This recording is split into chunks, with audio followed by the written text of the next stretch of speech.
গোপনে রাঙার খাবারে ওষুধ মেশাতে গিয়ে রাঙার হাতেই ধরা পড়ল বৃন্দা।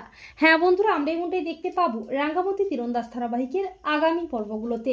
শেষ চালে বাজিমাত করে ড্রাগ পাচারকারী কলিও চার্লিকে হাতে নাতে ধরে পুলিশে দিয়ে প্রেসের সামনে নিজেকেও একলব্যকে নির্দোষ প্রমাণ করে রাঙা। এরপর আসে 15ই আগস্ট, স্বাধীনতা দিবস। একলব্যের পাড়ায় 15ই আগস্ট উদযাপিত হয়। আর রাঙা বৃন্দা ও আহিরিকে যোগ্য জবাব দিয়ে একলব্যের হাত ধরে পতাকা উত্তোলন করে। বৃন্দা মনে মনে ভাবে, রাঙা আমাকে সবার সামনে অপদস্থ করলি তো, এর বদলা আমি নেবই। তোর খাবারে যে ওষুধটা মেশাই তার ডোজটা আমি আরও বাড়িয়ে দেবো। রাঙা বৃন্দার উপর নজর রাখে। এরপর বৃন্দা আবারও সুযোগ বুঝে সবাই চোখের আড়ালে রাঙার খাবারের মধ্যে ওষুধ মেশাতে যায়। এরপর যখনই বৃন্দা খাবারের মধ্যে ওষুধটা মেশাতে যাবে করে, তখন রাঙা বৃন্দাকে হাতে নাতে ধরে ফেলে। রাঙাকে দেখে ঘাবড়ে যায় বৃন্দা।